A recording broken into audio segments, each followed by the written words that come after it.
Assalamualaikum, Mas siang Mas. Waalaikumsalam, siang. Saya mau daging yang tanpa lemak.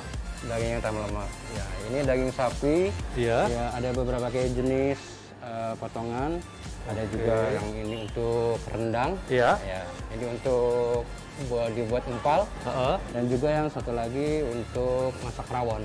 Oke. Jadi ini yang tanpa lemak. Ya. Ini yang lemaknya sedikit. Dan ini yang berlemak ya. Oke. Nah, pemirsa, jadi daging ini banyak sekali pilihannya. Ada yang tanpa lemak, berlemak sedikit, hingga yang berlemak. Selain mengandung protein, daging bisa menjadi salah satu media penularan kuman penyakit yang berisiko untuk kesehatan kita. Oleh karena itu, kita harus tahu bagaimana cara memilih dan mengolah daging dengan tepat untuk mendapatkan manfaat sehatnya. Nah, untuk itu, kali ini saya akan berbincang dengan Dr. Putri Sakti, spesialis gizi klinik yang akan berbagi tips cara memilih dan mengolah daging yang sehat.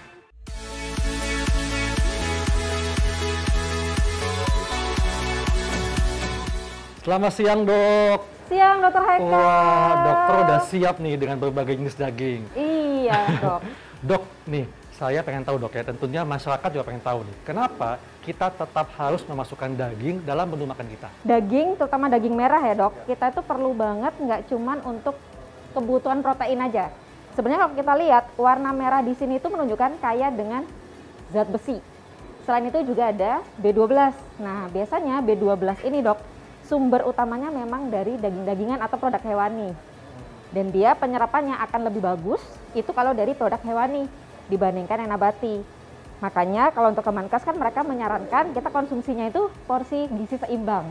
Artinya protein hewani ada, nabati juga ada gitu, Dok. Jadi artinya tetap penting, Dok, daging untuk tubuh kita ya? Betul, penting banget. Dok, kan ada dua jenis daging, Dok, ya? Daging segar dan daging beku nih. Betul. Nah, mana yang sebaiknya kita konsumsi? Kalau kita membicarakan daging beku atau daging yang fresh, memang paling bagus kita better yang fresh ya.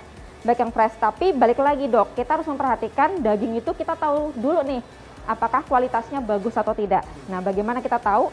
Yang pertama, kita harus memastikan dulu bahwa daging tersebut berasal dari rumah pemotongan hewan, jadi sudah terdata. Jadi dia otomatis semua kriterianya sudah masuk. Yang kedua, kita akan tahu nih, Dok, kalau dagingnya merah seperti ini, artinya dia masih fresh. Iya. Tapi kalau sudah mulai agak kebiruan, kadang kita lihat ya kalau kayak dijual di pasar segala macam tuh kadang kalau agak kebiruan tuh hati-hati. Artinya bisa jadi dia sudah agak lama nih. Iya. Terus kita juga bisa lihat dari konsistensinya, Dok.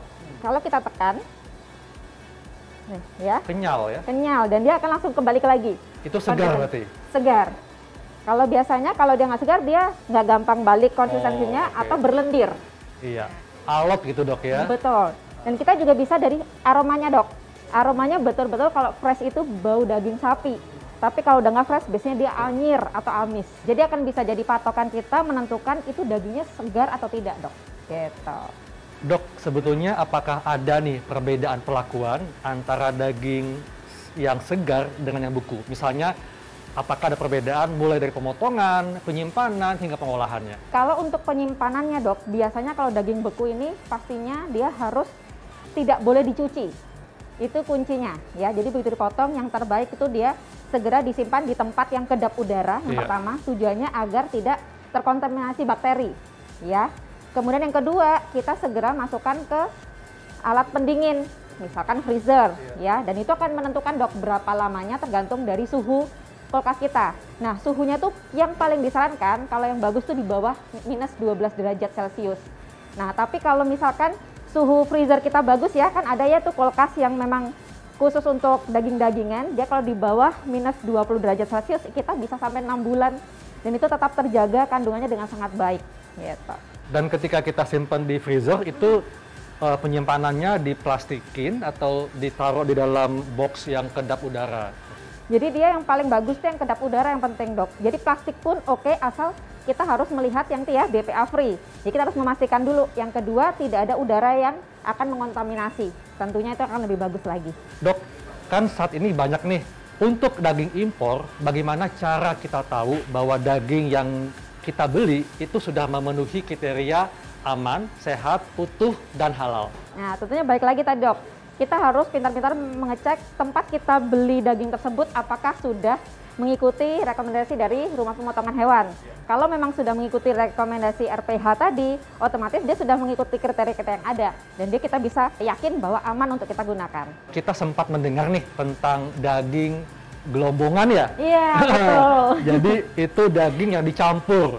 Betul. Nah, tapi kan yang namanya daging, masyarakat kan mungkin sulit membedakan mana daging sapi, mana daging yang non sapi. Nah, bagaimana cara membedakan bahwa ini murni daging sapi dan bukan daging sapi? Biasanya kalau gelembungan itu dia lebih ini ya dok, teksturnya itu lebih nggak sekenyal ini.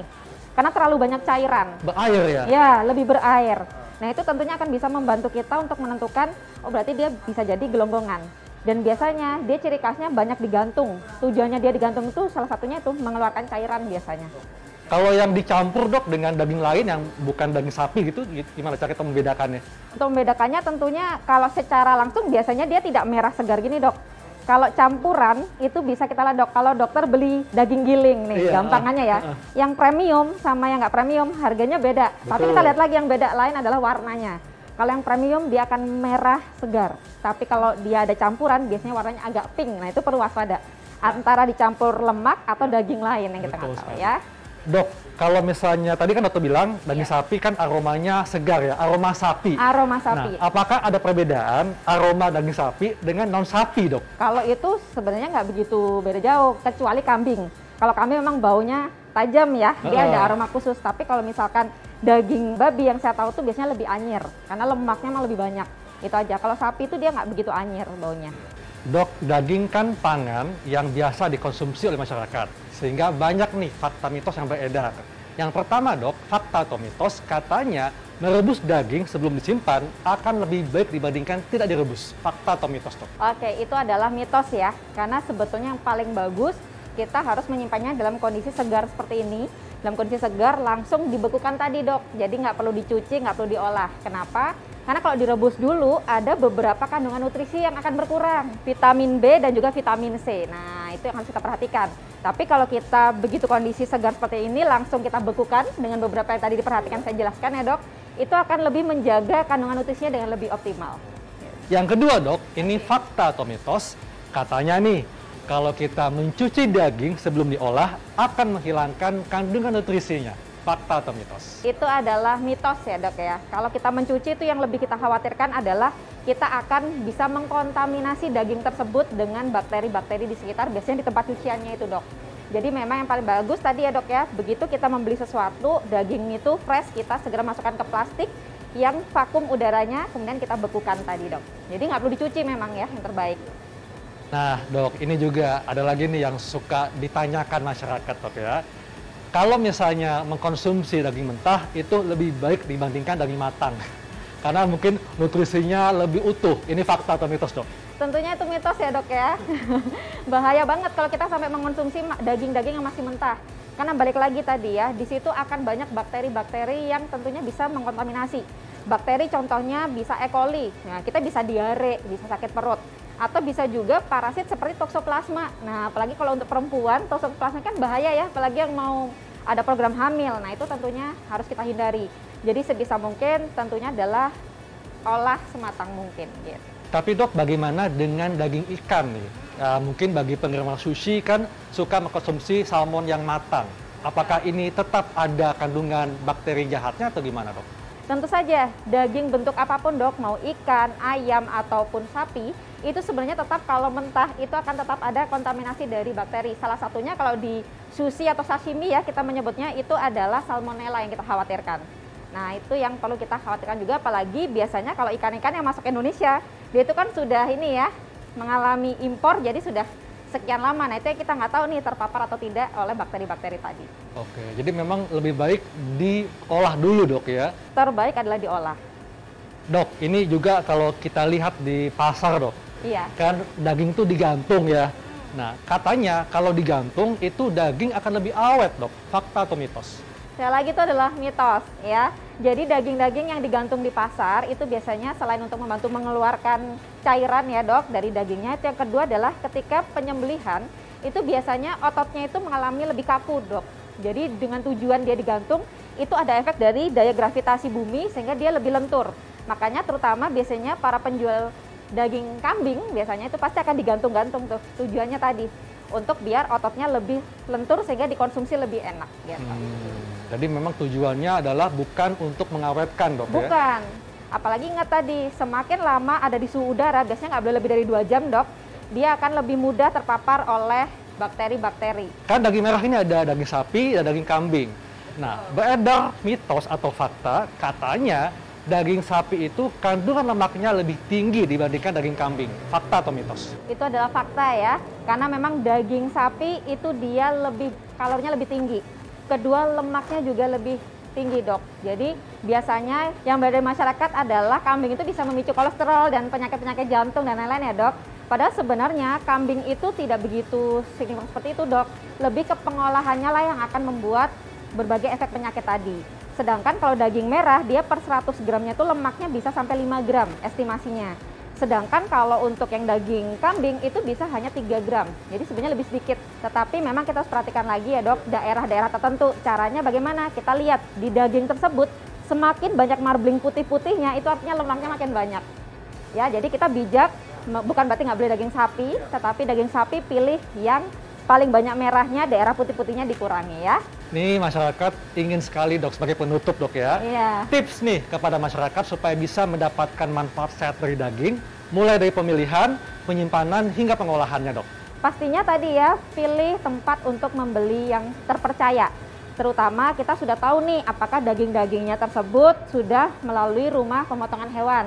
Ya, kemudian ketika membeli jangan lupa pilih daging sefresh mungkin, yang warnanya masih merah, teksturnya masih kenyal ya, masih bagus. Aromanya masih aroma alami sapi, bukan bau anyir atau amis, kemudian tidak ada lendir.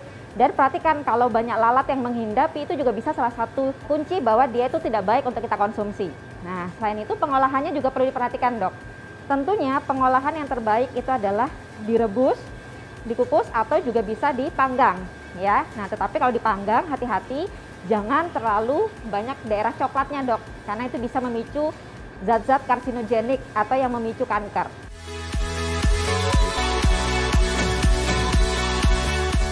Nah, pemirsa, demikianlah bincang-bincang saya dengan Dr. Putri tentang bagaimana cara memilih dan mengolah daging yang tepat untuk mendapatkan manfaat sehatnya.